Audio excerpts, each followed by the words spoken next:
Hi, howdy, and welcome back to the Arena Sealed League sealed set evaluation for Crimson Vow. I'm Bill D, and we have SpaghettiMitch. SpaghettiMitch.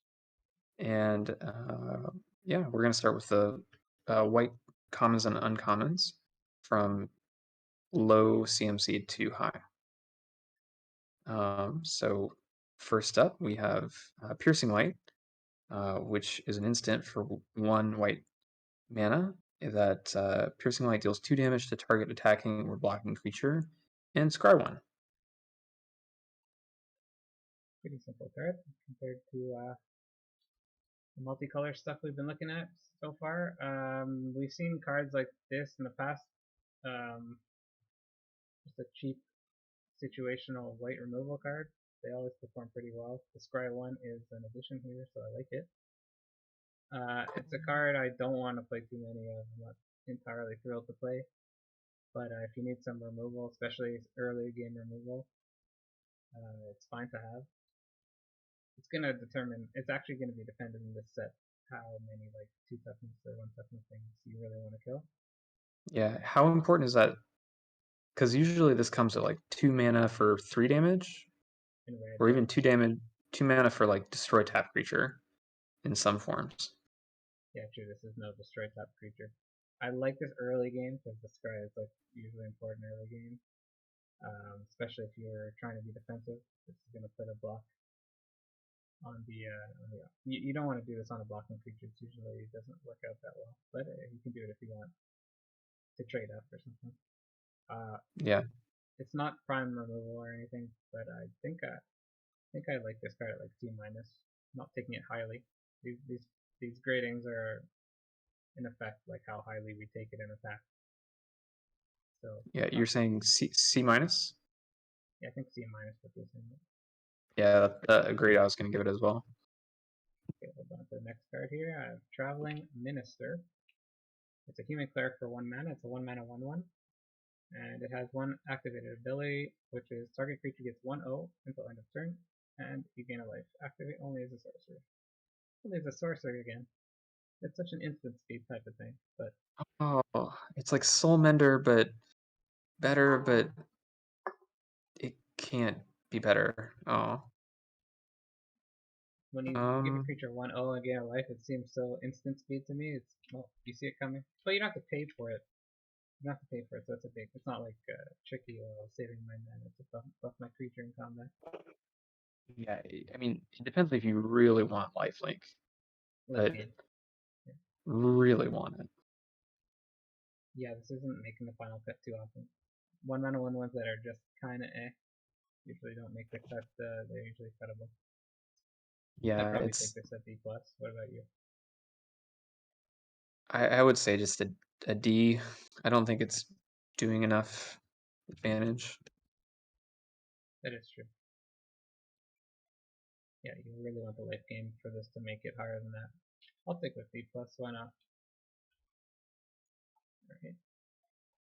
Next we have Unholy Officiant. It's a 1 mana 1/2.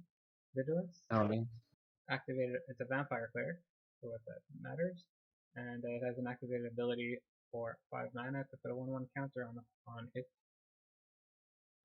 Gets a counter. White green cares about counters. What do you think about it? let's care about counters. A 1/2 vigilance for 1. Pretty good to start. It's pretty good. Pretty good aggro creature. It's getting blocked by a 2/2, so you're not doing anything. It's blocked by 2/2. Not doing anything for 5 turns if you get blocked by a 2/2. Yeah, good. Better with pump spells. Better with auras. This might be a secret Azorius card. One of an aura magnet. Yeah. The thing is, the Then you can. auras, as I mentioned though, in Azorius, don't tend to buff stats which Vigilance likes to buff stats for attacking and blocking. I guess we'll have to see exactly what the enchant creatures all do, but I don't know if this not having its stats buff is going to be that good. Like, it's not going to get in too often. Yeah, I don't really want to wait and like for turn 5, then get one counter. Not a great price On turn 10, you can get 2 counters. on turn 10. But Yeah, like compared to the chorister, it's like an anointed chorister or whatever. yeah. Like you just Anointed become Chorister. a 5/5 lifelinker. Yeah, that Or was actually a beater in that set. Forget what we saw Anointed Chorister. it becomes like a 4/4. But Yeah, +3/+3. I power actually wise, what don't do you like think it. of this one? I think it's the not happy to have to run this. Yeah, I think I'm The gonna give it a If you D want plus 1/1 because counter synergy, maybe it gets a bump, but I think yeah, if you're really gonna like try to start putting a beating on somebody, maybe you want this. D plus for me. right. You want to read Adamant Will? Yeah. Dominaria, I remember that card. So oh yeah, Animate Will's back. Target creature gets 2+2+ and gains indestructible until end of turn. It's an instant for 1 and a white mana. And it says I refuse to die before I see the sun rise again. I said it before that, but yeah, these training cards are going to be better with tricks, especially like one like this, which makes your thing indestructible on Rose, because well, for 2 reasons. Training goes better when you have a bigger creature attacking with a trainer, although you have to do that before attacks, I guess. But training, the biggest problem I see with it, you attack in with a training creature and another creature just to get your 1/1 counter on your training creature. It's not always going to be an optimal attack, so if you have tricks to back you up, that's where training gets there. Yeah, this um optimizes your chances. If you have 2 training creatures, um this would let you start off like if you have 2 training creatures that are like both 1/1s or 1/3s, I guess, and you didn't have a way to start training either of them, you can start off the races with this, right? Like If you do one this pump spell. for the training to happen, if you have all creatures at the same power, let's say, you have to do this pre-combat event swing, which is awkward, but sometimes that's going to be the right play. Yeah, I mean, because if you do it the first turn, then the second turn you don't have to because you have a 2. It'll train that one, and then I guess you're stuck again. But That being said, I can't see this being too high of a pick. It's going to be last in the pack a lot of the time. As far as our seal big is concerned, if it makes your deck by week 5, it's probably not saying that unless your deck is really dedicated to like aggro or like training. I can't see it making yeah, it too late in the.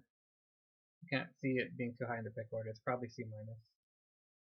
yeah, I think C minus is where I'm putting it. Sometimes, I mean, we've seen some really strong aggro decks in the Sealed League that um, Yeah, can again, really fly under some dirtly sealed decks.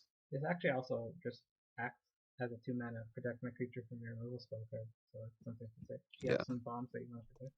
I don't know, was there. So we'll move on. I gave you my rating, right? Yeah, C minus.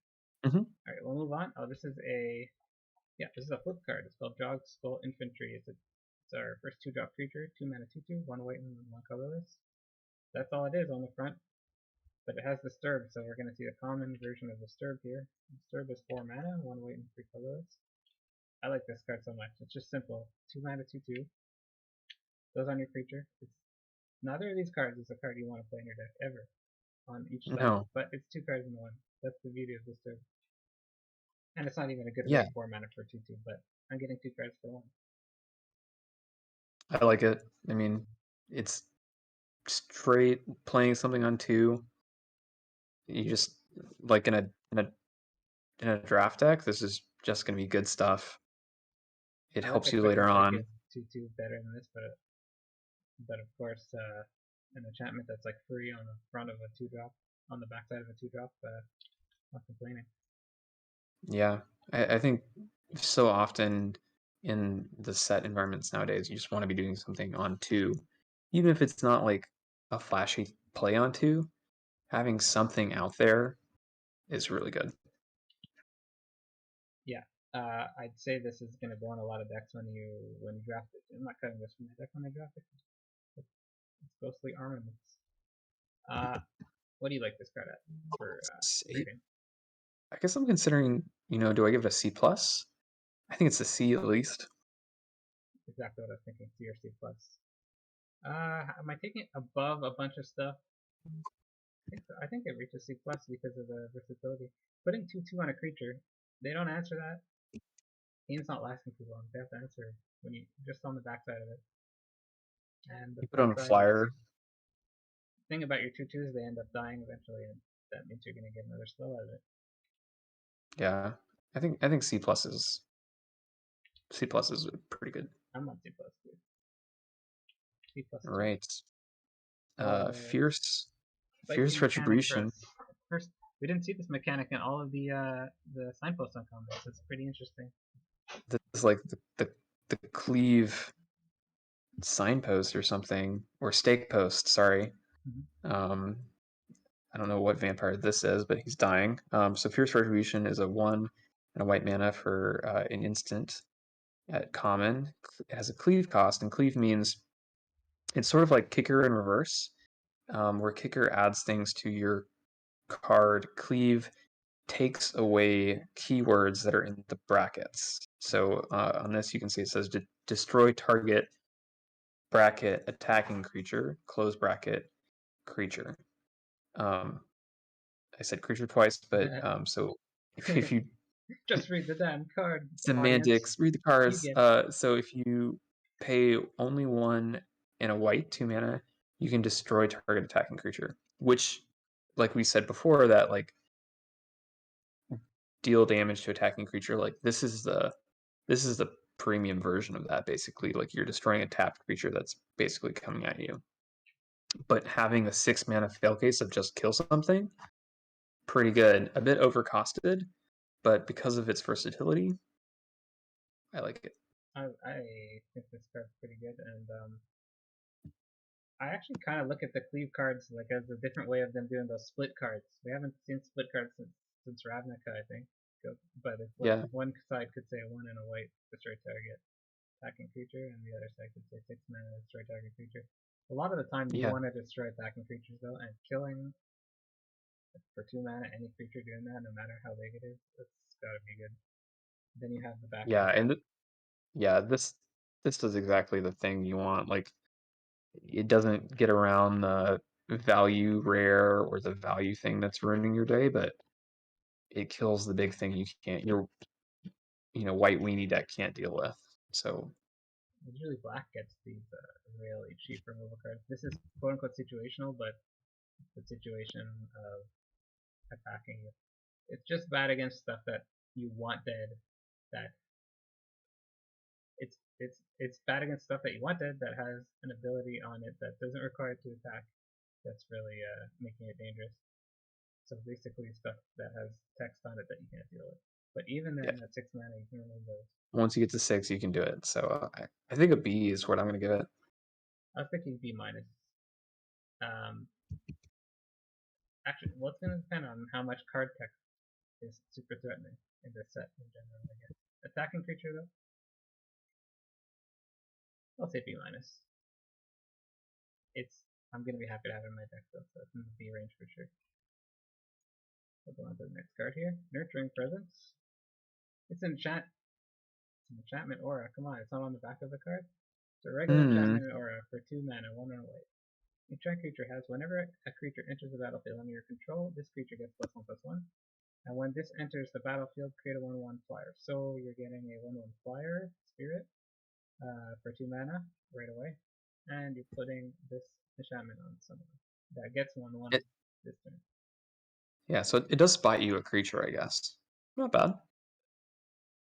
Not terrible, but what are we thinking about an aura that's just an aura in this set when we have auras for free? I think the question is how much do you want to make something start training or have a flyer that it's not a board pump, it's just that one Just creature, that huh? creature.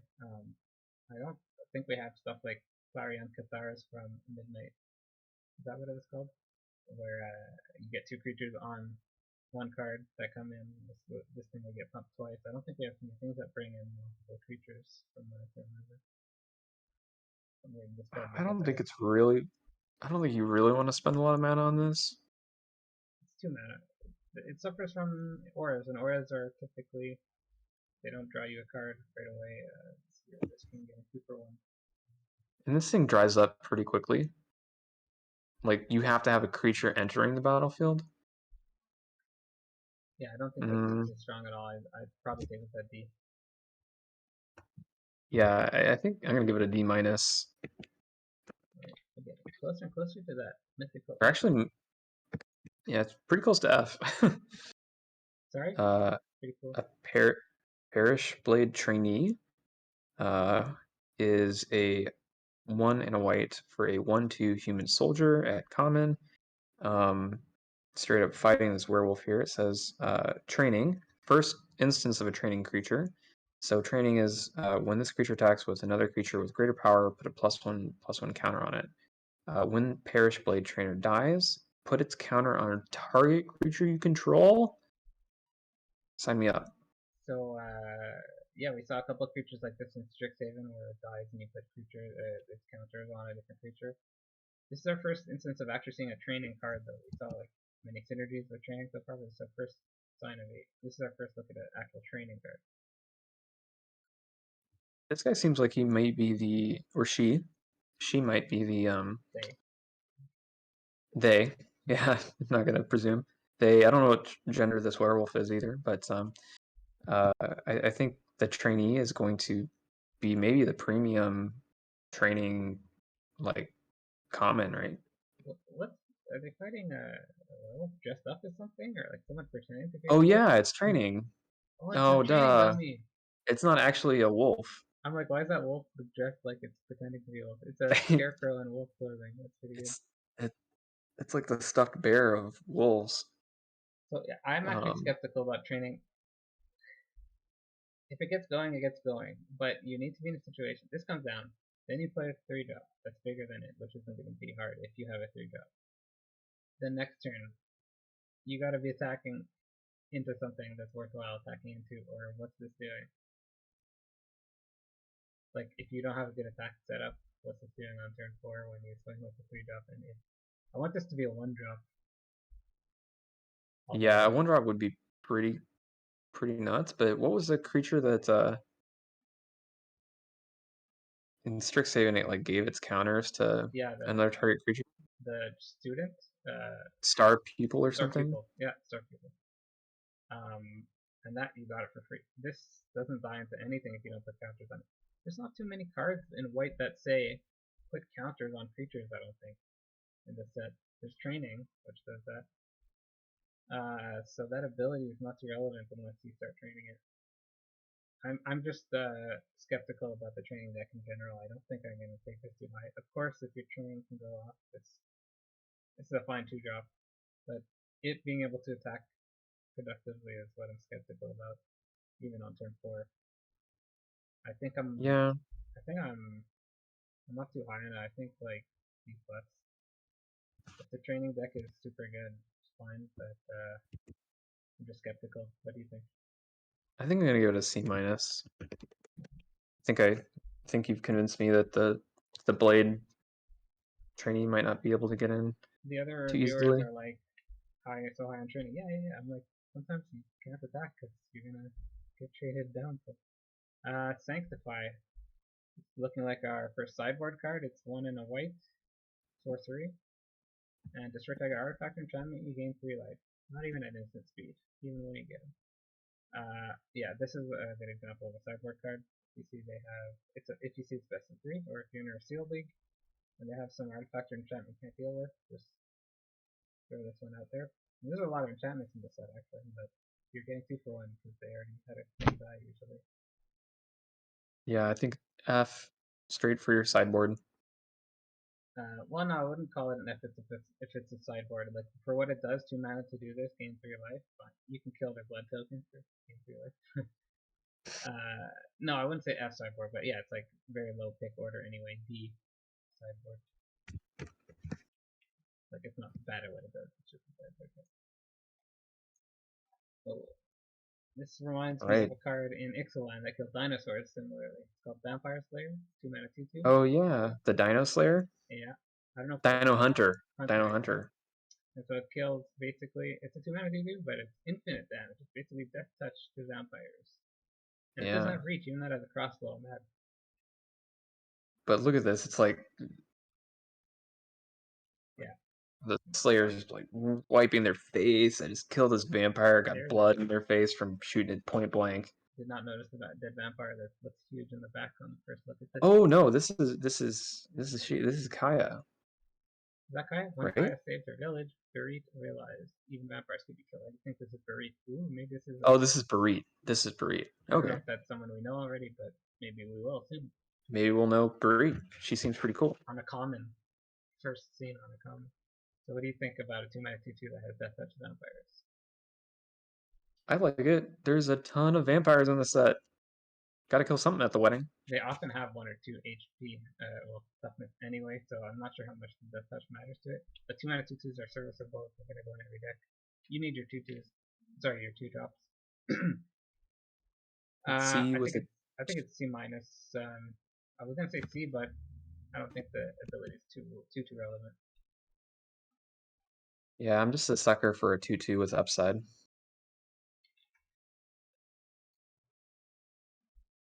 Want to read this next one, Griff Rider? The Griff Rider. So Griff Rider is 2 and a white for a 2/1 human knight that has flying and training. So whenever it attacks, you get a +1 counter if you attack with something else with greater power. So another keyword of second training creature. This one's super powerful because if you have a big ground attacker, you start having a big flying attacker. Yeah, Um, even a still 3 need to attack. still need to activate training. I actually like it better than the other training one for sure because it has evasion. One trigger of training on this gives you a 3 attack flyer.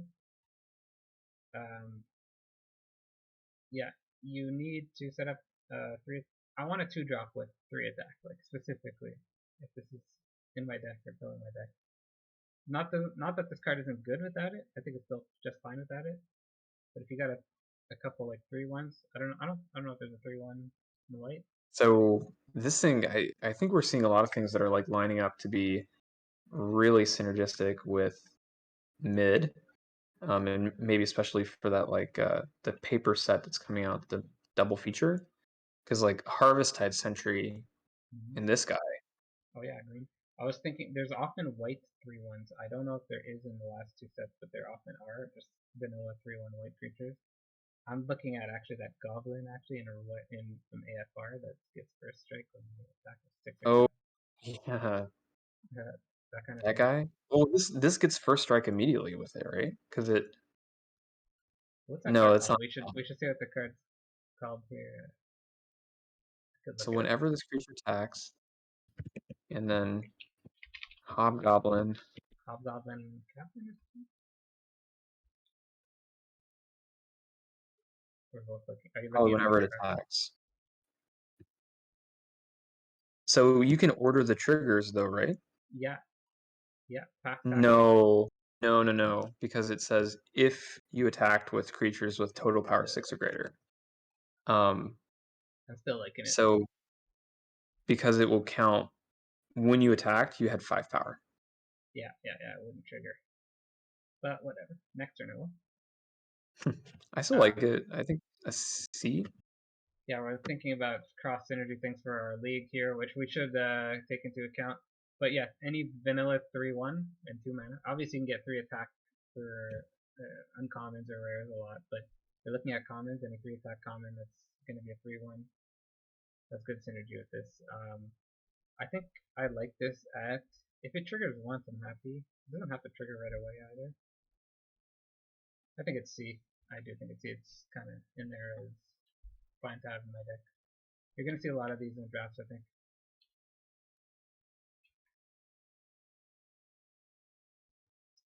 Oh yeah, I Kindly agree. Ancestor. The 3 mana, 2/3. It has lifelink, the spirit. And it has Disturb, so let's see what the enchantment is on the other side. Who doesn't like this? Just slapping lifelink on something.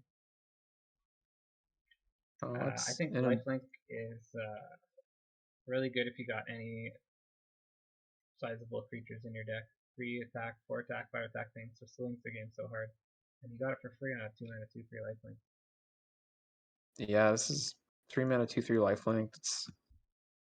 I don't know if you get many of those at common.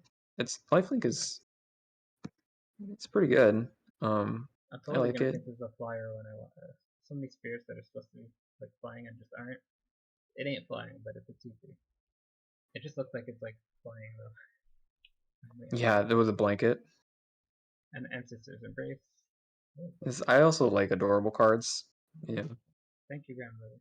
I love you too. Yeah, I like it. I think this is nice and just like I think we gave C plus to the other thing that's just an aura that gives 2/2. Yeah, I would Do take I want this. to bring this into the B range? I think you need sizable creatures for the lifelink on the other side to be useful. I don't think there's just all that many creatures in white that fit that bill. Doesn't mean that it's bad, but I think I'll draft this at C plus or so because of that. Yeah, I think C plus turning to into the B range. I remember in mid, especially, lifelink threw off the math for so many board states. Like I often felt that like lifelink just shut everything down. You gotta slap it on something Um, where it's useful though. I uh I really like lifelink. I'm a big fan of it. I'm just like you can pair white with any color though. I'm sure you can find in white green or white red some sizable feature to put it on. yeah, I like B it is at a C free. plus at least. I was thinking B minus too, but okay, I'd say C plus. So I'm not going crazy out of my way to pick this thing, but very happy to have it. C plus sounds right. Next up, we have the Militia Rallier. This is 2 and a white for a human soldier common. It's a 3/3. Militia Rallier can't attack alone. Whenever Militia Rallier attacks, untap target creature. So train me on it. It does have Train Me. It also has Rally More Militia.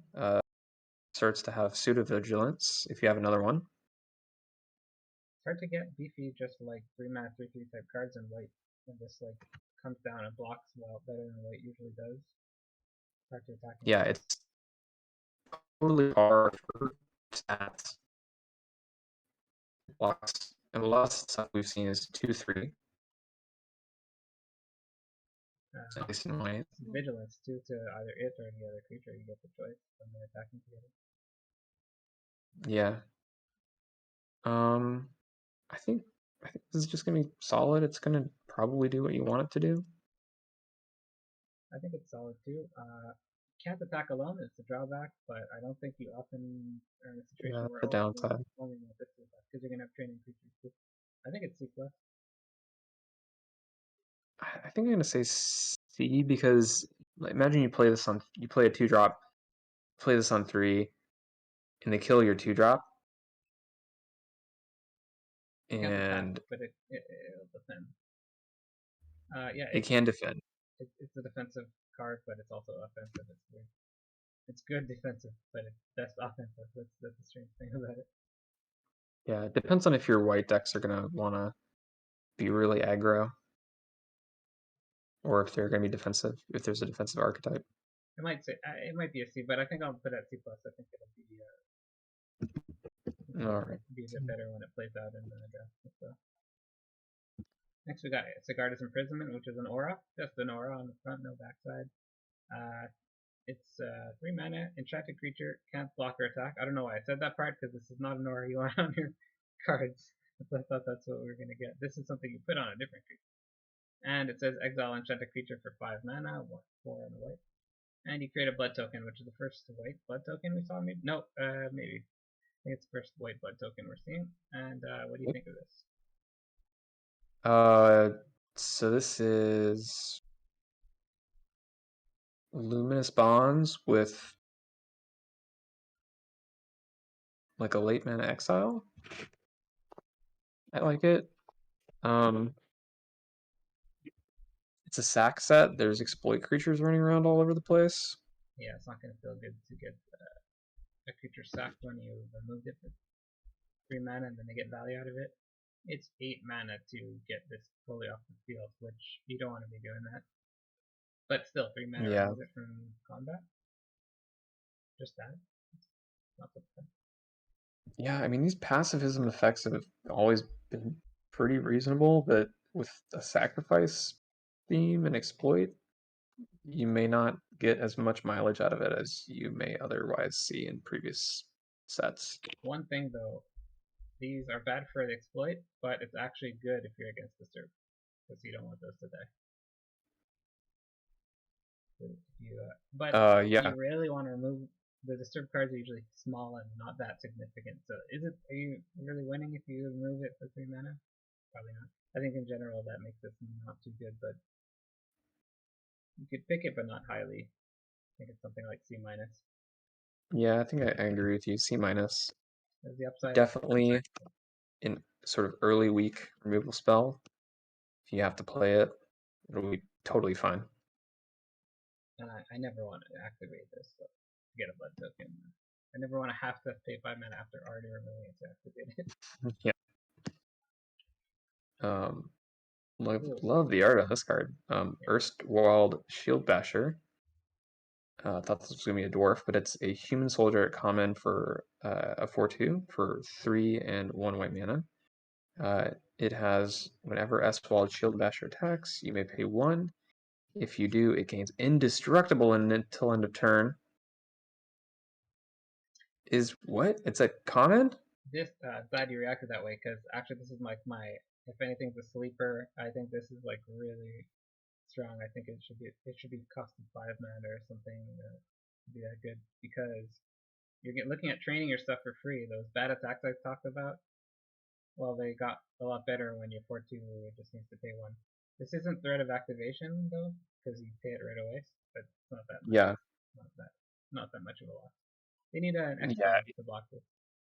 Yeah, you pay one mana and they blow you out with a removal spell. I mean, it's not that's not a loss at all.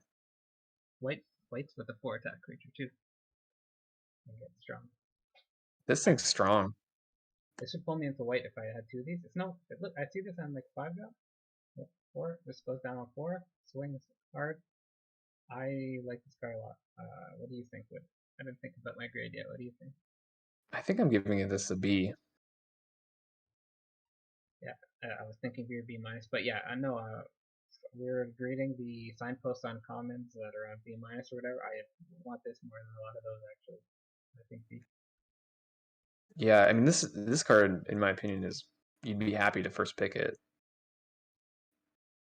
Uh, you don't care if it runs into a 2/2. That's the cool thing about it. These 4/2s are usually bad, but you don't care if it runs into a 2/2. You just play them. Yeah. So I B mean, for it. B it is for first wall with Shield Basher. Heron of Hope is a 4 mana 2/3. It's a bird. Flyer. If you gain life, gain 1 more instead, and it has an activated ability to give it lifelink for 2 mana. This is like that Theros Pegasus, where you can pay the same amount, but it gives you the benefit of 1 more life whenever you gain life. yeah, so it's a little bit more expensive. It's a little bit bigger and it doesn't get vigilance. That was what Oh yeah, I gave Vigilance that card. Yeah. it was like 3/2 that gave vigilance. No, I think it I was like 2/2. it. Could be wrong. Fact checkers. Anyway, this is you don't need much out of your 4 mana 2/3 flyers to be good, and this has like 2 abilities on top of it at common. This is going to be really good in this deck. If they're trying to race you or whatever, you can bring it. You get 3 life back when it hits.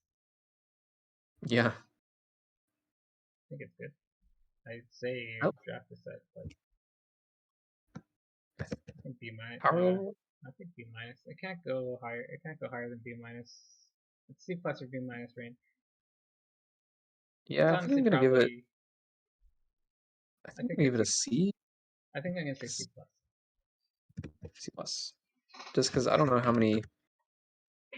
You can't stick a ton of these in your deck. I mean, maybe you can, At but 4 mana is the point where I'm like, I'll take a bunch of those. 5 mana definitely not. I don't know, 4 mana is that sweet spot. I just like it in a race situation, and I'd put like 3 of these in my deck and be happy. I'm not gonna die that easily if I got like 2 of these swinging.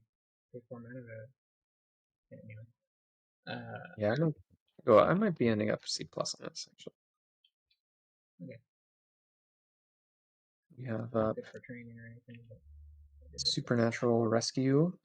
This is another 4 mana card, 3 and a white for an enchantment aura at common.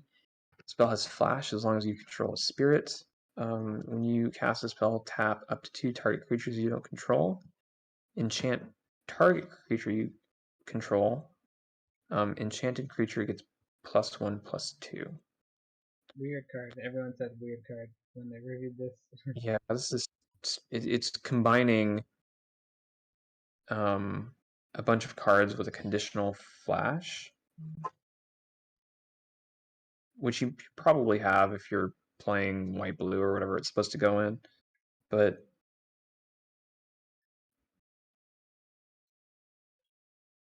It's probably not going to play out that well, if I'm being honest.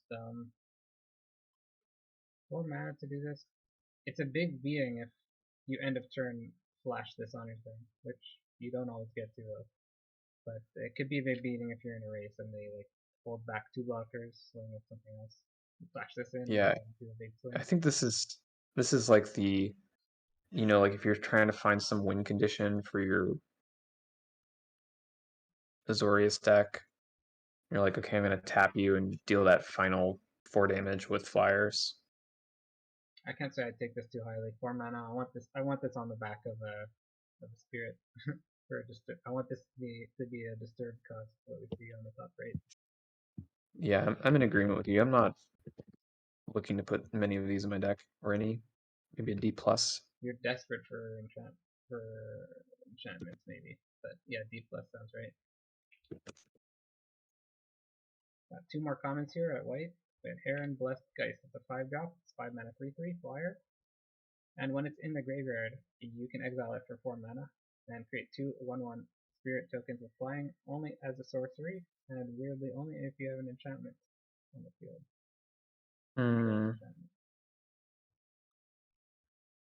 The kicker of only having an enchantment. White always has a 5 mana like flyer that has like 3 attack or 2, yeah. Not always, but they often have like this kind of curve topping flyer. 5 mana 3/3, not the best, but I like that you get value from the graveyard. Yeah, the flyer in AFR always performed a little bit better than I thought it would. The planar ally or whatever. Oh yeah, there's Soul Drift Guide in the last set. Exiles a thing. Yeah, that had another toughness though. Yeah, this is not. This has 2 creatures on it if you have an enchantment. I'm not big on 5-drops are always like most people agree they're replaceable. You don't have to have this one over another one like your third toppers. But two flyers, even if you mill this somehow or it gets in your graveyard from discarding, maybe you have a blood token from you're playing white red or white black, you got a blood token, you discard this, you get value out of that. You need an enchantment on the field, probably shouldn't be too hard, but remains to be seen. This is like a C, I think. I'm gonna say C minus, just because it's pretty replaceable. Yeah. All right. Last white comment. You want to read it? So Enable Ghast Beguiler is 4 and a white for a spirit creature at common. It's a 2/5 that has white tap target creature. So a big spirit tapper. Big butt and non-black green. And yeah, 2/5. So we always see these cards, but they're always small mana, small creatures, and maybe more mana to do the ability of tapping. This time they reversed it. Are these things typically better on small creatures? Any like ability that you don't really care about the stats of the creature. Any ability on the card, you rather that ability just be on some random body that you don't care about rumbling in battle. Usually, you want like abilities on these small creatures that sit back and support your steady creatures. Yeah, Not saying this is terrible. It's nice and defensive. This tap, well, if you use the tap ability, you don't get to use the 2/5 body to block, but you can end up turn tap, I think. So you get your tap. Yeah, you can't block with it if you pre tap, but yeah, you're sort of setting up your crackback. The That being said, we're not dying to have this in our deck. yeah, the one in AFR, the monk that was like a 1/4, ended up being pretty strong sometimes because you had an equipment on it or something. Yeah. Um, It had vigilance. That one had vigilance, so you can that one actually had attack and tap, vigilance. tap, and tap on the same time. Yeah, I think this one's just in an awkward spot. Like I would rather have a flyer or something huge You that want can your card attack. drops to do more than this. If you're being super defensive, maybe sideboard this if you see some big attack creature you want to tap down. But I can't take this over much, so probably B plus. Yep, agreed. D plus. All right, so now we can go to the uncommons. Olin block escort, 1 mana 1/1, vigilance. And it says it's a human cleric. It says sacrifice it. Target creature you control with a 1/1 counter on it is lifelink and indestructible. And I think this is the biggest argument between the two Lords of the Limited's guys actually. What do you think about it before? Um,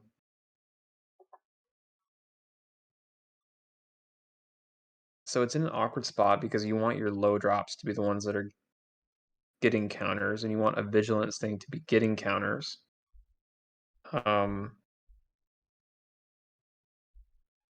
And you don't really want your selfless savior to be conditionally sacrificing something to something else.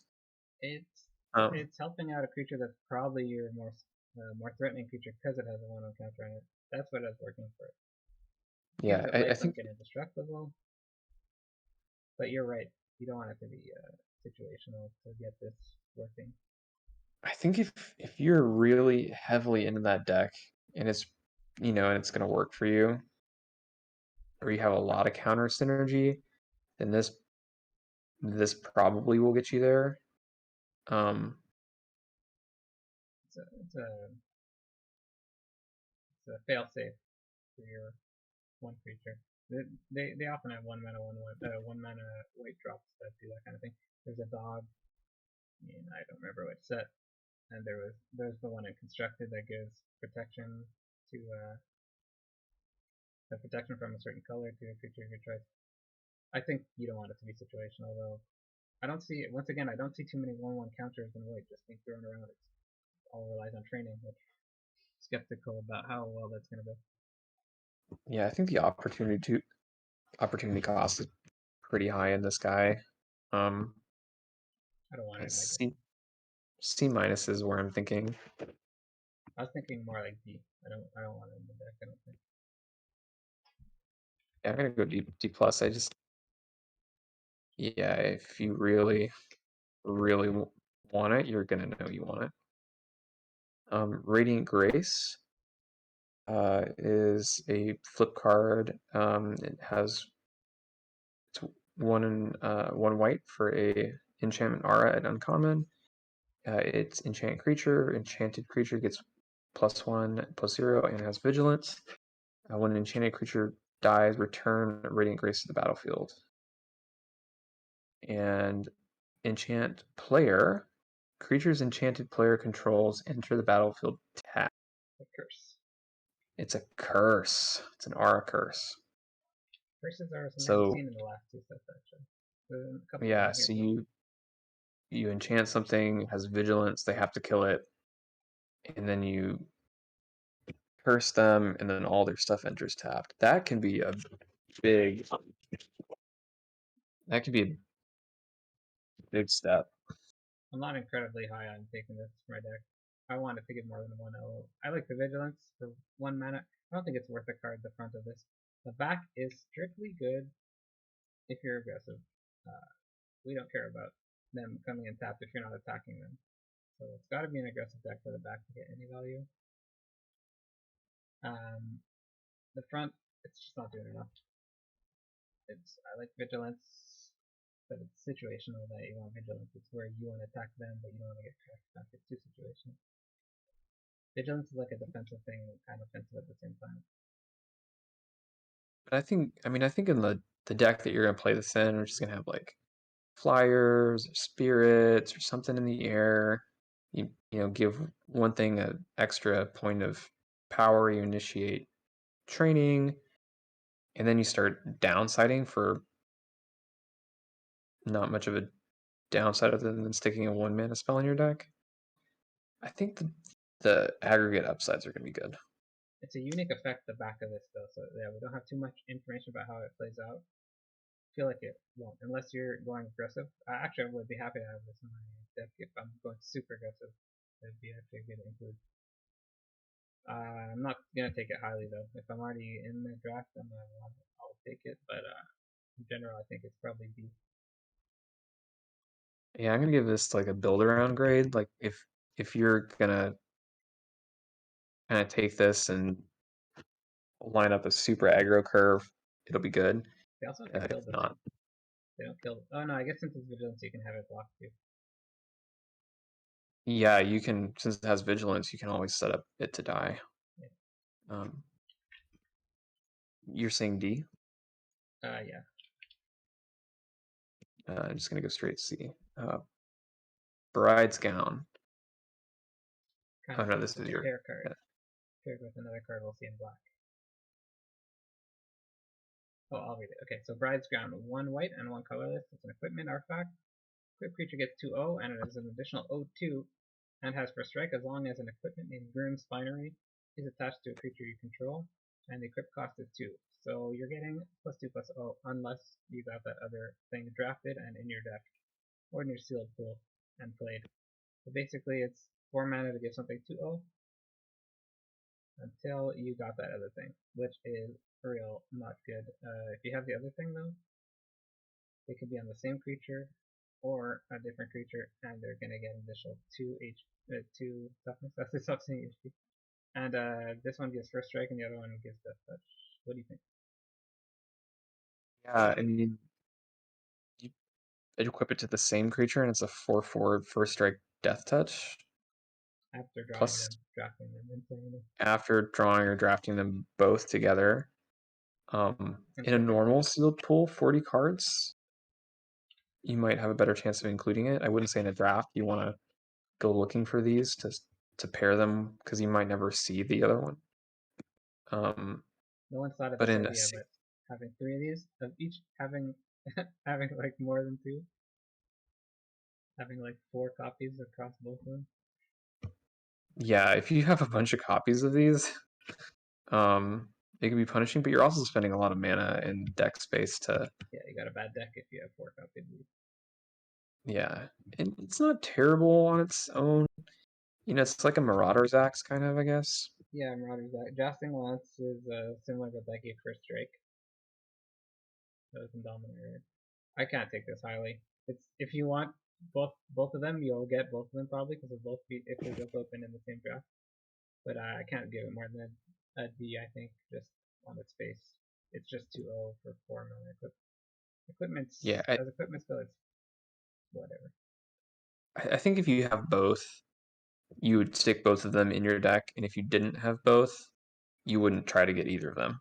And those would be my only equipment. But yeah, I would put one of each probably in my deck. But it's interesting. It's just for the fun of it.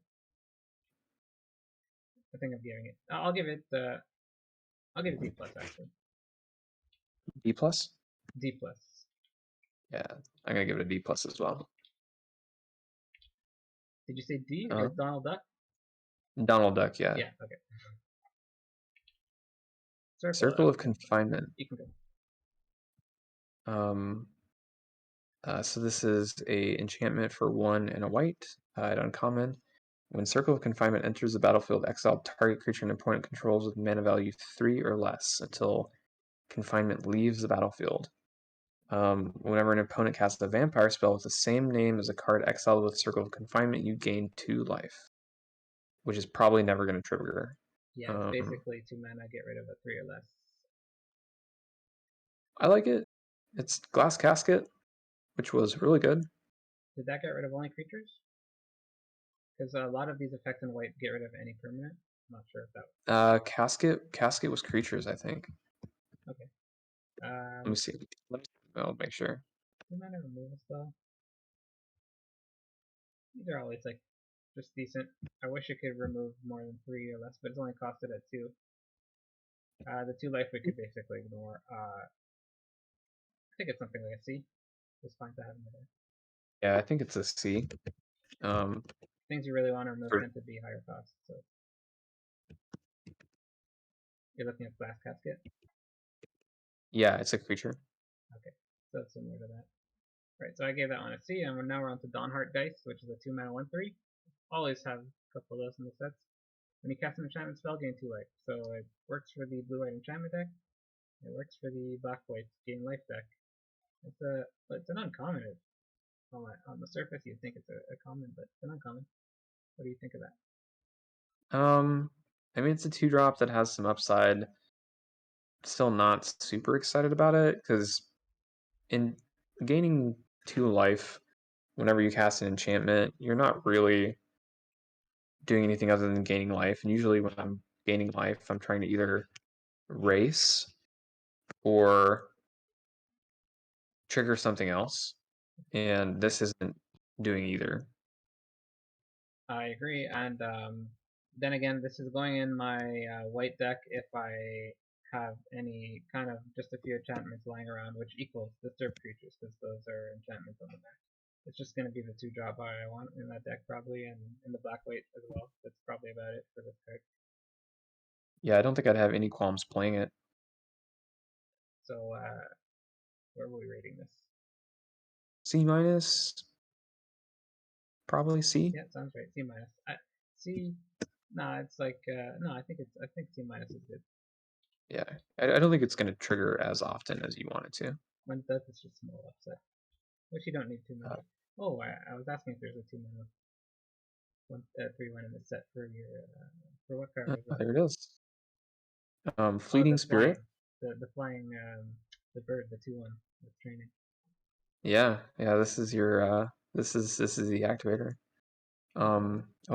So Fleeting Spirit is 1 and a white for a 3/1 spirit at uncommon that has an activated ability. White, exile 3 cards from your graveyard. Fleeting Spirit gains first strike until end of turn, and discard a card. Exile Fleeting Spirit. Return it to the battlefield under its owner's control at the beginning of the next end step. Okay, so that's both of these are not tap abilities; they're just instant speed. Works well with that bird because it protects itself if you want to just get this rumbling. Yeah, it works well with the bird. It has discard a card phase, basically. Yeah. Which makes it a pretty awesome enabler for training. Because you can just attack with something that and then phase it out. It's a spirit. Since it has blue-white written all over it, but it's great for the green-white deck. Yeah. 1 mana to give it first strike.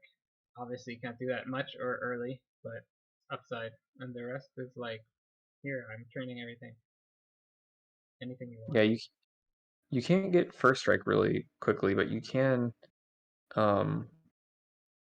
you can fill your graveyard. I mean, this is a discard outlet, and there's things that are really wanting discard triggers. It's gonna be cool to have this in combat, and then that instant speed you discard.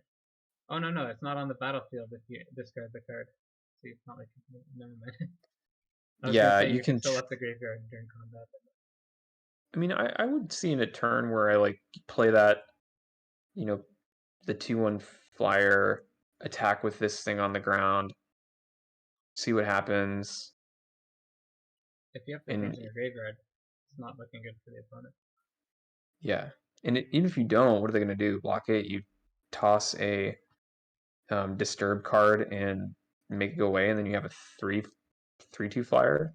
Yeah, I mean that's if we have that specific common flyer. That's the best case. But anyway, just on its surface, 2 mana 3/1. I don't need too much from it. It probably gets at least a third of a grade higher from a normal, so I'd say C. I'd say C plus. I'm gonna go with C plus as well. All right. We got Panic Bystander, which is a 2 mana 2/2. Stat line always works. It's a human peasant. Whenever it or another creature you control dies, you gain a life.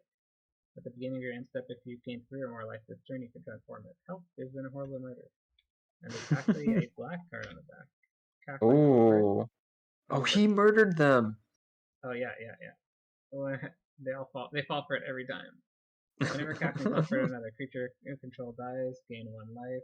And it has Death Session on end of turn if you happen to be able to pay black and 1, which you won't always, but this is obviously best in the life gain or Zav deck.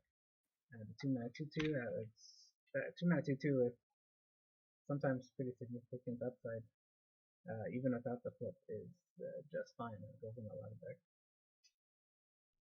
Yeah. So to get 3 life, I don't think that there's a sub theme of 3 life gain, right? Unless you have. No, it's not a sub theme, but it's a lot of life gain. There was in M21, I think it was. Yeah, I was Yeah. doing the core set drafts, and there's if you gain 3 life, you X in the format. Um, might be hard to flip. It does flip. You got the big butt 3/5 against Death Touch if you can pay for it. I don't need much more than 2 mana 2/2 in my that gains life. I don't need much more than that to make my deck every time. The Yeah, upside. I think it's an auto include no matter what. So what are you gonna give it? C plus. I was thinking that too. Yeah, C plus sounds right.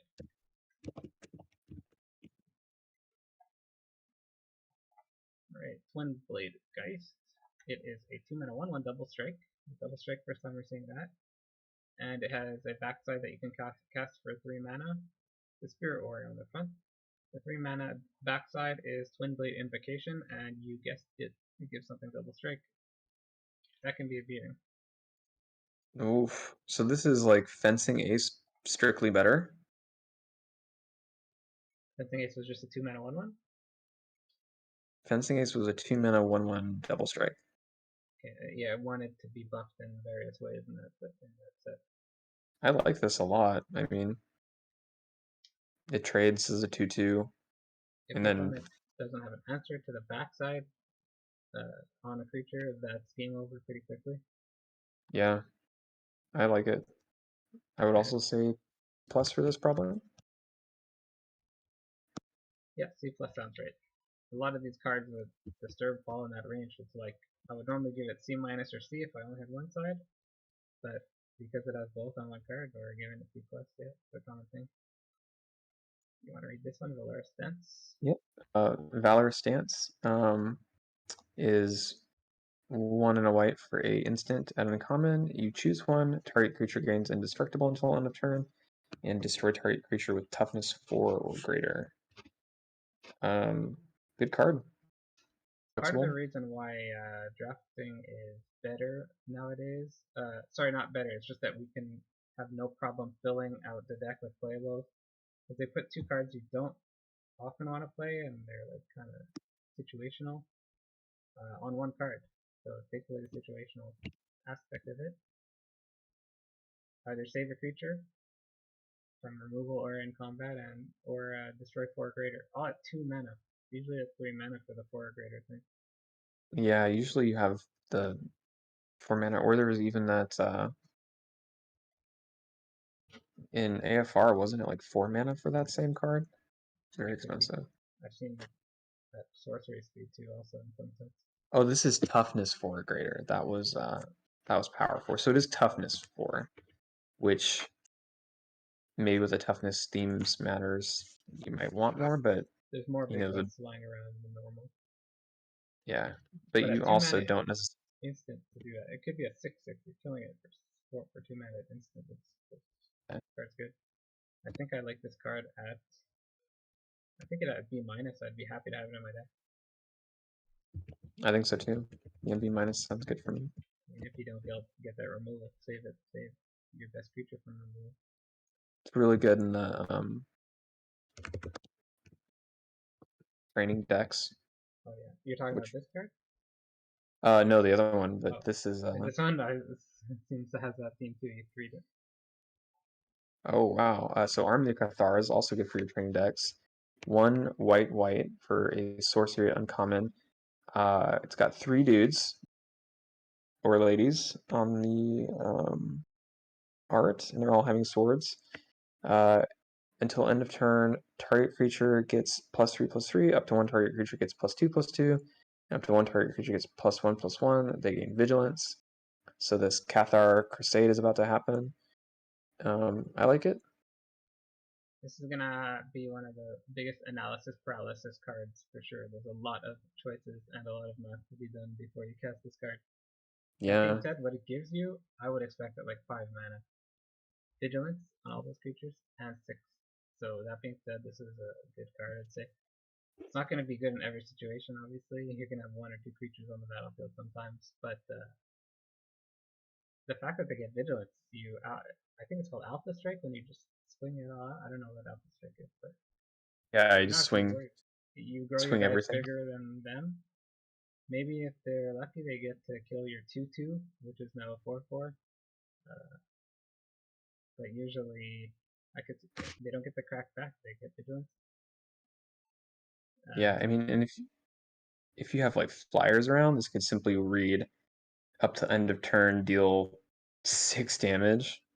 oh yeah, a couple of flyers that could add 6 damage, 5 damage, or 6 damage. Obviously good with training. You don't have to worry about the problem of attacking into garbage attacks because of the creatures being too small. Um, I don't know if I'm picking this highly to get into that deck, but I'd be so happy to have it in that deck. like a C plus, like the deck you want it in, you're gonna be happy to have it. You're not gonna jam only this card and no other cards, but It doesn't do much on its own if you don't have anything going with it. They don't stick around. There's no permanent effect here for 3 mana sorcery. But that's yeah. probably what it takes to get a 3 mana sorcery to C plus. So I'll say C plus as well.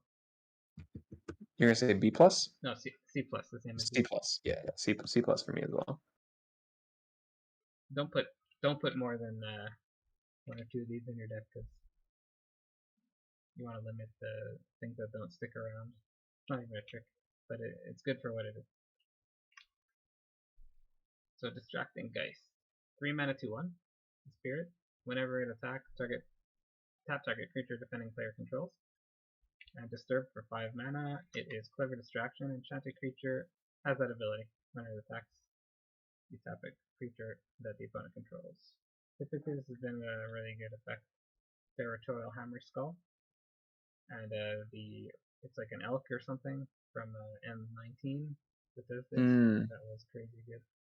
You got two of them on the same card here. Just once again, I thought this had flying. It would be too good if it had flying, but it looks like it has flying. Yeah, but the trick is again, like so many of these things are gonna be great if you put them on flying. I mean, it seems to me a lot of the board states end up with, one flyer paired off against one flyer, and neither one's attacking, or you're kind of poking them with one flyer, and they maybe play 2 that can trade with your one flyer. This thing gets around a lot of that. It's such a beating when you can take away their best blocker on your attack. Like it just Yeah. not. It's almost not fair. They almost have to race you when you're just tapping down your big guy. Cause, well, you can swing with your big guy, but hopefully that's not a bad attack for you. And is it a 3 mana or 2 mana? It's a 5 mana to disturb, which is quite a bit. This is 3 mana. I'm That's happy to put this expensive. on down on turn 3 in an aggressive deck. Yeah, I would. I'm for it. I think it's a What are you thinking, Anthony? B minus? B? Straight B? I think B minus. The front side of this could change the whole game. The back, it's a bit expensive the back, but you get this effect twice, and this effect is strong. I think this is a pull into Yeah, white. I like B minus. Alright. You wanna go? We have 3 more uncommons here before the rares and mythics. Resistance Squad is 2 and a white for a 3/2 human soldier at uncommon. When it enters the battlefield, if you control another human, draw a card. If you control another human, what happens to Yeah. the squad, the party squad captain or whatever it's called? So I guess how much of a search party captain is this? Fortunately, you need a human. It's not terrible at all. If you can get a bunch of humans, it's a good card that I want in the deck every time. I'm putting like a million in. Putting a bunch of these in my deck if I have like only humans. It's gonna Yeah, depend on how easily we get humans. if you have a lot of humans, it's really good. If you don't, I mean, search party captain, you could get to like 1 white. It's pretty similar stats. You often put it down as 3/2. You always got your card. It wasn't about the stats on search party captain. It was about the consistency and getting cards drawn out of your deck. Yeah, I think this is all about the cards. I don't like having to need a human, but yeah, I think humans are going to be pretty easy to come by. So probably say C plus for this. Yeah, I agree. C+. Alright, 2 more uncommons left. Got Griffwing Cavalry at 4 mana, 2/2 flyer with training. And when it attacks, you can pay 1 and a white. And if you do target attacking creature without flying, gains flying until end of turn. You can't give a flyer flying. It's a human knight as well. And this is what you want out of your trainer. You're setting up good attacks for you instead of having to rely on it. So on turn 4 you play this. On turn 5 you pay only 2 mana to set up probably a good attack and buff this guy. Good. I think this is like the... Yeah, I think so. I've always really liked this effect for those like Pegasi that do it. Just to throw something else really high flying, and this does it and buffs itself. So B. Yeah, you do have Agree. to pay for it, but it just gets a buff. Yeah, and it can get buffed more once. Nothing stopping that. Alright, last uncommon here. You want to read it? Yeah, Angelic Quartermaster, 3 white for a Angel Soldier at uncommon with flying. It's a 3/3. When it enters the battlefield, put a 1/1/1 counter on each of up to 2 target creatures. Other. Right? Other target creatures, yeah. This is pretty sweet. Yeah, 5 on stats. As long as you have 2 other creatures.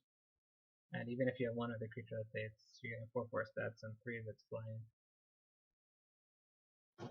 Don't want too many in the deck. Something in our sealed league, this kind of thing would be good because it tends not to be too quick, especially at the start. Just a bunch of these flying around, you're gonna, well, literally flying around, you're gonna put a beating on the opponent. It's gonna be hard to get ahead of that. Yeah, I mean, I would play probably as many of these as I had every time. In a draft, I wouldn't play as many because 5 drafts have. I'd play like 3 of these. I don't. Yeah, if you got 3 of these in a draft, I think you'd be super happy. But yeah, they work off each other actually. Sorry, it can't buff itself, but it can buff itself in a different card. So 5 mana 3/3 flyer is not a horrid downside. It's not hard to activate.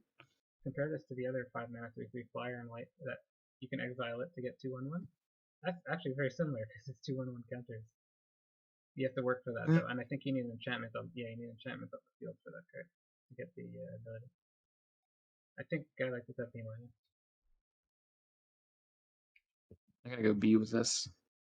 I always like this effect. Okay. Now we got our rares.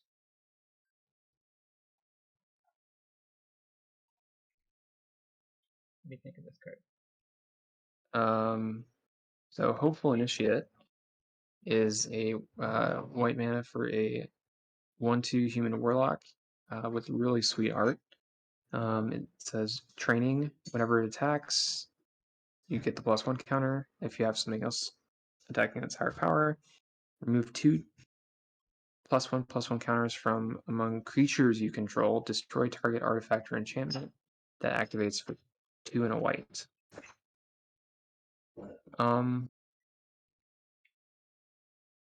Not hard to get it to a 2/3.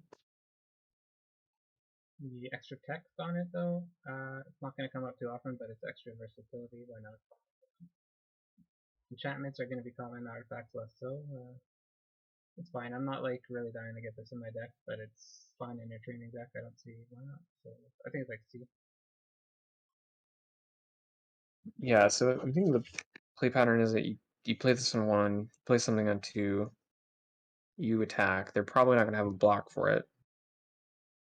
And you're attacking on turn 3, and you play something on turn 3 that is a 3 power thing, and then you attack on turn 4. And every time they're trading 2-drop, 2-drop, 3-drop, 3-drop, and you're just hitting them for increased amount of damage. There's the difference. That's best case scenario. This is a 1-drop. If you're not playing it on 1, you just describe 1-drop, 2-drop, 3-drop, which is pretty good and limited no matter what. Actually, yeah, I mean, late in the game, you got some versatility here with the activated ability, but that's like corner case. Yeah, but I think if I'm putting any 1-drops in my deck, I'm putting a bunch of 1-drops in my deck. Yeah, to make it, I guess it. So what do you rate it? I think I'm gonna go with a C+. I think it's gonna end up being, like, in certain decks it's gonna be a B-, but I think a C+ is probably where it needs to be. I'm just worried about the late game. You just slot this down, and you have a 1-mana 1/2. It has some use, but not that much. You're debuffing your creatures to get a corner case. Anyway, next card is Lantern Flare. Ooh, second cleave instance here. So Lantern Flare is a bit of a tricky card to understand. It's 2-mana instant.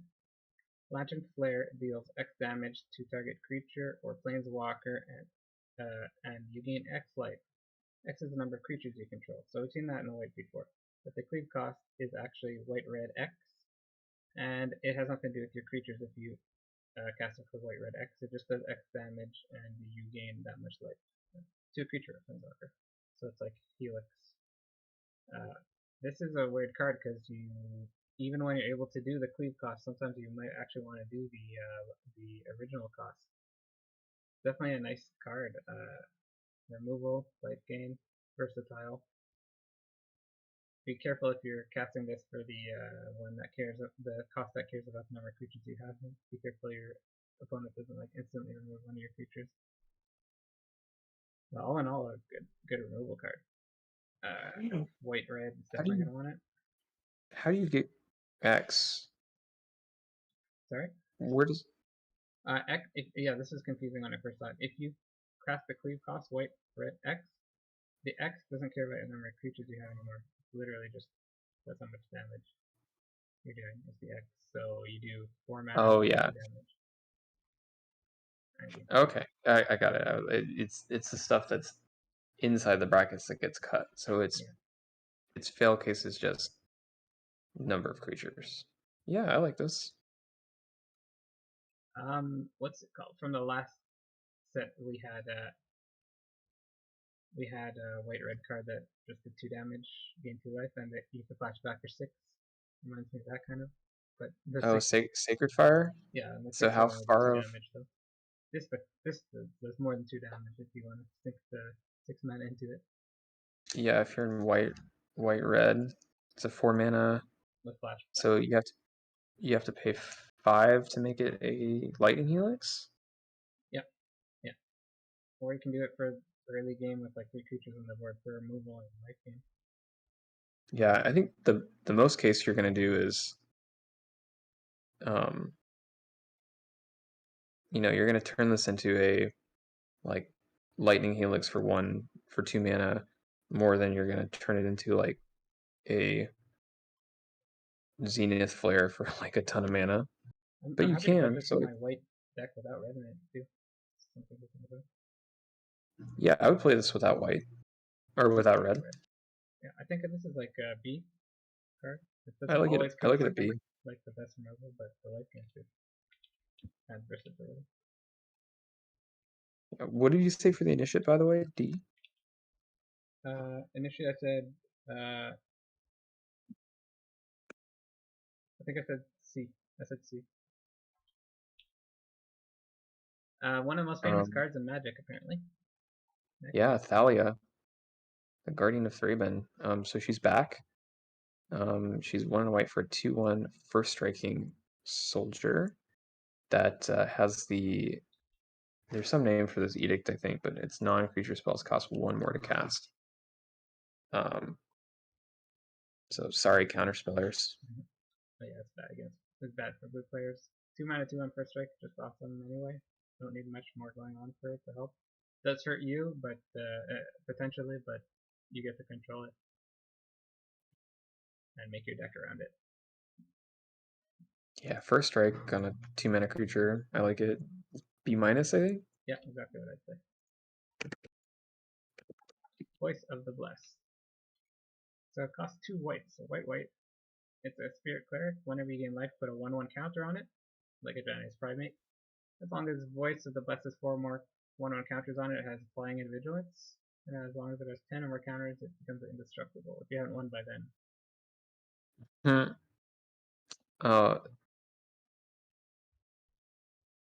You're going to be happy to This see I if you think, get the life gain on this guy. yeah. If you have some life gain, this will be fine. Seems like mostly a constructed card for the life gain decks, but What if you counters can on it? enable it, If it's even alive by then, if it has 4+ counters, you're probably winning anyway. So it's not that much upside actually. Like if you got yeah, 4 counters on it, probably yeah. win. There's a few cards in other sets that really just enable this in one go. Um, there's like a counters theme that pretty much shows up very commonly in green white. It's hard to cast this card at white. And you want it on 2 usually. Not necessarily, Yeah, but you kind of want it on 2 if it's a 2 mana 2/2. I can't put it too high because I'm ignoring the second and third abilities here. The first one's good, but you kind of have to set it up. I can't put it too high actually. I'd probably take it at like C minus. It's hard to cast, and I want it on 2 for my 2/2. yeah. I think it has the potential to be real good, but it's so narrow. It's super narrow that I'd probably give it a probably C plus because this is a build around card. Yeah. You need like gain. Like obviously it says it on the top. So without life gain and with life gain is a different story. But in general, I'm gonna say C minus, but take it if you have life gain for sure. I'm gonna say yes, C minus, and then Build around. Yeah, let's you say can give it a C. build around. Great for me here. And give it a build around. Build around B pluses. I think we're gonna do it because you can just win. Oh yeah, sorry, Again. build around, then it gets higher. I'd say build around B minus. Maybe that's what you said. I'm not sure.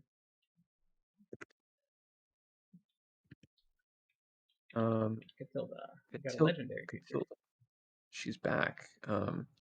Guess she died. Did she die at the festival? Sister? I think maybe. So Catilda Dawnheart Martyr someone that died, right? Yeah. Yeah, she's the martyr. She by definition has died. So she is 1 white for a spirit warlock at rare. Is a star creature. Her power and toughness are equal to the number of permanents you control that are spirits and/or enchantments. Okay. She has flying, lifelink, and protection from vampires. She also has a disturbed, and that serves into Catilda's Rising Dawn. Ooh, maybe Dawn comes back. It has enchanted creature. Enchanted creature has flying, lifelink, protection from vampires, and it gains +X, where X is again, spirits or enchantments that you have. So it's the same thing she has on the front, basically.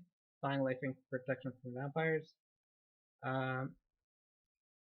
So it's a 1/1 at base. There's a lot of vampires Yeah. that could freely block. That's something to think about. Flying and lifelink is gonna swing the race pretty hard. You gotta have spirits though. 1/1's not cutting it, even, and if you think 5 mana for an enchantment that does it, it's certainly not cutting it. That being said, if you got spirits, it's just spirits and or enchantments, so there should be a bunch of those. This is a Yeah, it's white not hard card. and then it turns into Just an enchantment. essentially Sarah's Oh, Sarah's wings or whatever. oh yeah, on Sarah's Wings and Dominaria. This might be a little bit weird to play with when you're doing math, because instant removal of your spirit might throw off combat completely. A bit risky in that way, but if you throw this down on 3, you may very well have like a 2/2 flying lifelink, protection from vampires. Yeah. It's got to be built around for me. If you got the deck with a bunch of them, it's gonna be a bunch of them meaning like disturbed creatures, so they're actually not enchantments. Wait, sorry, they're spirits on Well, the front and enchantments on the back, so no matter what, disturbed creatures are affected. would you take a 3 mana flying lifelinker protection from any vampire that just blocks any vampire and you get a life? Flying lifelinker, 3 mana 1/1. Would I take it? I mean, not that highly. Lifelink's not Yeah, very but it's good with small power. It's like negligible. If it's a 2/2, we're talking. a For 3 2/2 would be mana? pretty busted For 3 mana? because it just blocks any vampire. You would take highly a 3 mana 1/1 with lifelink and flying? Well, vampires, you're not guaranteed to be against vampires. There's just a bunch of them flying around. But I mean, it's like one of those, like the Dominaria cards where they had like protection for max. Like you would just put those because they were pretty reasonable, and the protection came up sometimes. From X. It depends what else the creature's doing. I definitely like that this works with all both sides of your disturb stuff. And you can fill your deck with just the disturb stuff, maybe. And this card would be really good in that case. It's definitely build around, Yeah, I'd but say build around like, honestly, B+. It's going to be really good in that deck. Because both sides. Hope it doesn't get exiled or whatever when it's dead. I'm going to be like, yeah, I can't wait to get that back. yeah, I think it's so good. I'm just gonna in normal grade. I think it's a B plus because I think almost This is the most swingy one I've seen card so far where like I really wanted that deck and maybe not even terribly much outside that deck. I mean, slightly, but if it's a 1/1 flying lifelinker for vampire, I'm not that interested. yeah. I don't think it's gonna be hard to build around at all. So I think it's gonna be Yeah, just probably not. better. Probably not. What grade generally do you want to give it? Sorry? Oh, generally? Oh, Generally, I don't know, like probably C. Probably C because you could get incidental spirits of Valentina. Okay, we have a wedding announcement, which is a 3-mana enchantment. An enchantment that's not a creature or anything. At the beginning of your end step, put an invitation counter on wedding announcement. If you attack with 2 or more creatures on this turn, draw a card. Otherwise, create a 1/1 human token. Then, if wedding announcement has 3 or more invitation counters on it, transform it. And it's I think it's called an anthem, 1/1 to everything, which buffs the creatures that it spit out. This is an amazing card. Gives you creatures, 4 cards, and then once it's done 3 of those things, you get an anthem for the rest of the game. Hard to interact with. yeah, this is really good. Can you flip it back to the other side? Yeah, oh, it's just 1/1. Oh yeah, I like it a lot. And it busts the things that you got. If you attack with 2 or more creatures this turn, you draw a card. So you can set it up so that you get the creatures, but if you already have creatures on the board when this is out, you're getting a card, which is great. This is like A for me. First A. Yeah, it's gonna be. Yeah, I mean it's gonna give you stuff. I agree. I would give it an A. After 3 turns, it's an anthem, and those are stronger than they look typically.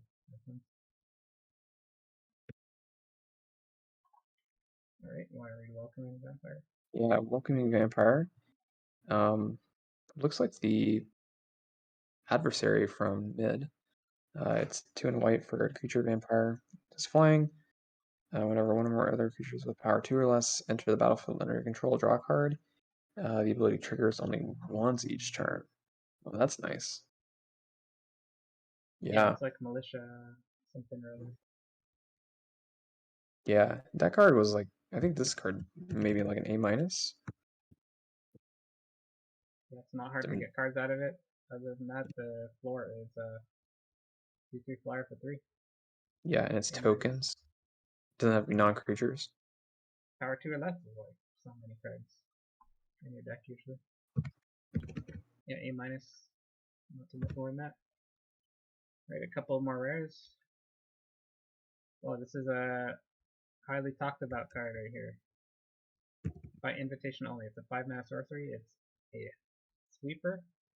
Choose a number between 0 and 13. Each player sacrifices that many creatures. And why this is so good compared to other sweepers is it doesn't cure the whole board. It's up to you what it goes. If you have more Yeah, creatures than your opponent, you can just say how many creatures your opponent has and keep your best ones. If they have more creatures than you can be like, okay, 13. It's versatile. If you actually want to just, I mean, it's 5 mana. You would expect this kind of effect that's so versatile to be more than that. Sleepers usually are more than that if they're any better than a card that says kill all creatures. But no, it's only 5 yeah, mana. yeah. I mean, this if you have, it's just never bad. Like if you have more creatures, it's excellent. If you have less creatures, it's still excellent. Yeah, it's not to be A. It's like strongly pulling into white.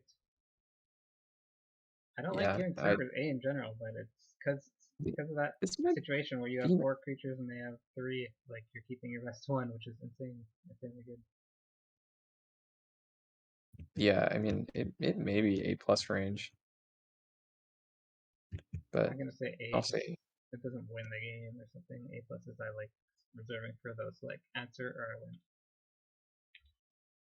And even yeah. if you answer, you get you get something back. Usually those are the A pluses for me. And our Oh, I'm last answering. white rare. Sigarda's summons. 4 white for an enchantment. Creatures you control with +1/+1 counters on them have power to 4/5 flying and are angels. I mean, if you can do it, Turns everything at the Sarah Angels plus counters on them. Oh no, Sarah Angels. yeah. Is that vigilance? I'm crazy. I don't even know. No, they don't have the vigilance thing. I'm thinking some other angel. That's really magic news of me to not know that. What do you think? Probably like a B plus in a dedicated deck, like this is build around. In a This is like a dedicated deck, finisher card. It's like a 6-mana finisher card if you've got like 3 creatures with 1 counters on them. Outside of you that, just awful. yeah. I mean, if you have the ability to get +1/+1 counters everywhere, you're gonna be super happy.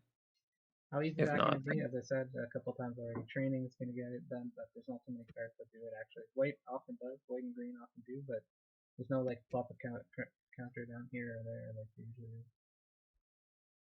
I can't give it too high of a grade, but it's a build around for sure. I can't give it a high grade outside of that, but a build around, it's a finisher in a build around. It's not like a must have in your deck if you can win in other ways. I would say like build around B plus in that deck because it's going to be um, great in a deck with tons of 1/1. Otherwise, it's like D. No, it's like it's unplayable without a bunch of 1/1 counters. Give it like B, yeah, B if you're not in yeah, that. I'm agreeing. I think it's a build around B plus. I don't. That being said, I don't think it's going to be in many decks because I don't think you can build around it that easily. It's going to take some training in specific situations. And our white mythics, we have 4 of them. Then we're done with the white cards. This is one of the better cards in the set. It's called Faithbound Judge, 3 mana 4/4. It's got Defender, Flying, and Vigilance. At the beginning of your upkeep, if Faithbound Judge has 2 or fewer judgment counters on it, put a judgment counter on it. As long as Faithbound Judge has 3 or more judgment counters on it, it can attack as though it didn't have Defender. Then for 7 mana you can disturb it, and it has an enchant player curse on it. And it says at the beginning of your upkeep, put a judgment counter on Sinner's Judgment. If there are 3 or more counters on judgment counters on it, enchanted player loses the game. So it's a 3-turn clock on both sides, basically. Wow.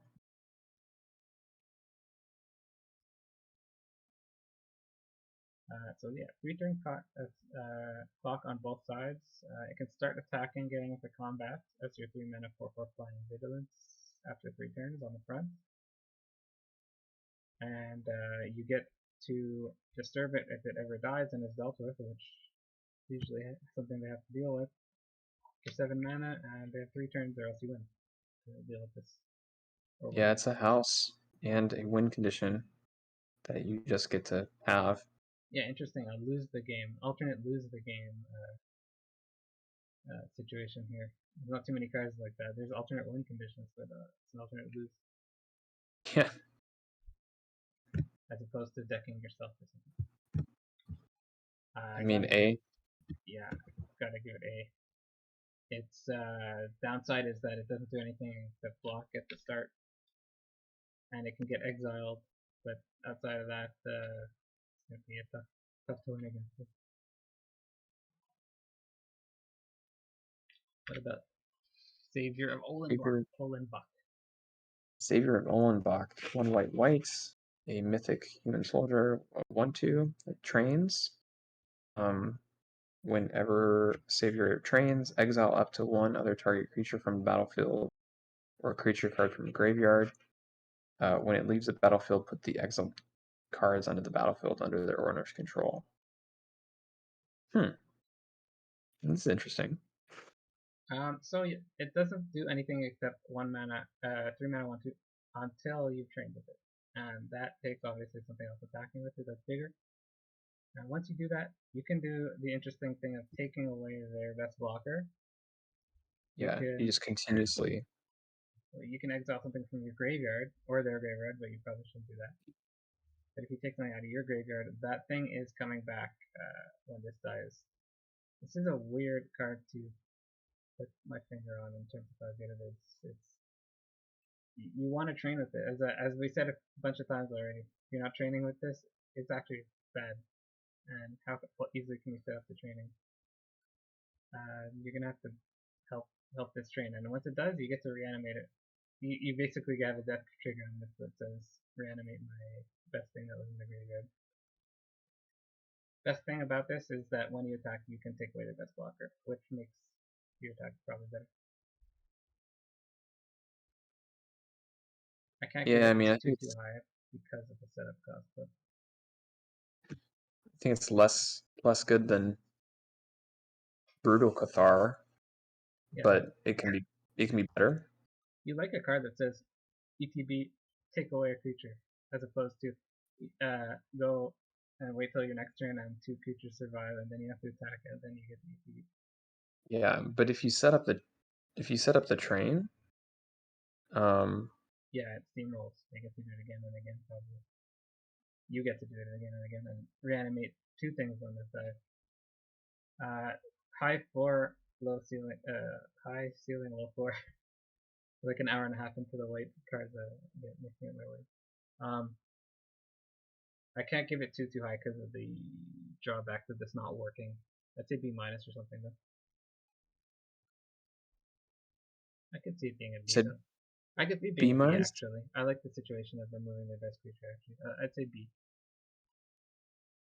I would say A minus for this. I think it's gonna work pretty well.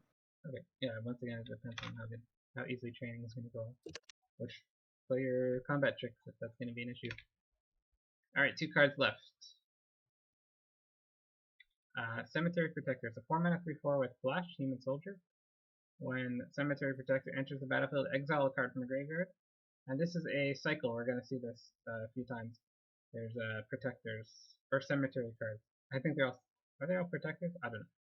When you play a land or cast a spell, if it shares a type, card type with the exile card, you get a 1/1 human creature. So this whole cycle cares about exiling a card from a graveyard and then interacts with cards that share a card type with that exiled card. In this case, you got a 1/1 that comes out every time you either play a land if you exile the land or cast a spell that shares with the a card type with the exiled card from the graveyard. On its face, you got a 3-mana 3/4 splash though. Flash. And All in Wilds is in this set, by the way, so that hits your graveyard often. Oh, nice. So you're pumping out 1/1s if you keep playing the same card type as one of just Oh fine. yeah, so you can if you've got a land in your graveyard, you can get token on it. I mean, a 4-mana 3/4 flash that exiles a card, I'd definitely take. Probably like a B plus, right? I'd probably say A minus. You get a lot of value from this. It usually just eats a 3/3 or 2/2, so you got the 2/1 right there. Actually, B plus sounds better to me. Actually, a couple 1/1s, but this is just. They gotta remove it, or you keep getting 1/1s. But how good are 1/1s? I'll probably say B plus.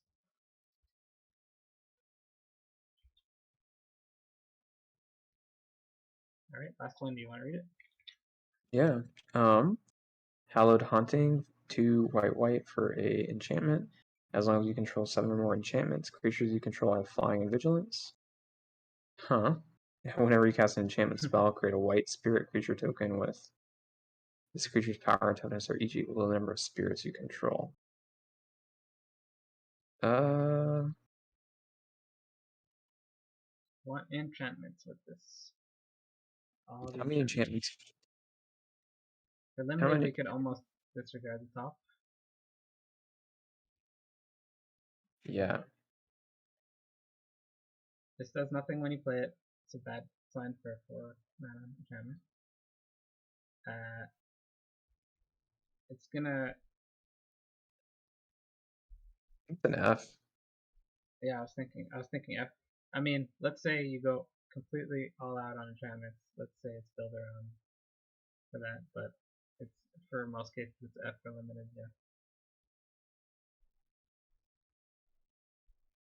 I want to see it work at some point in some way though. Yeah, there's gonna be a deck that will do it, but because it snowballs, right? Spirit, you have 2 spirits of both 2/2s, 3 spirits of both 2/2s. You could just go nuts, but I mean it's not like that one enchantment that's dramatic finale or whatever. Like that's the 4-mana enchantment you want. Oh yeah. Anyway, that's it for the white cards. I hope you enjoyed it, and we'll be back for blue.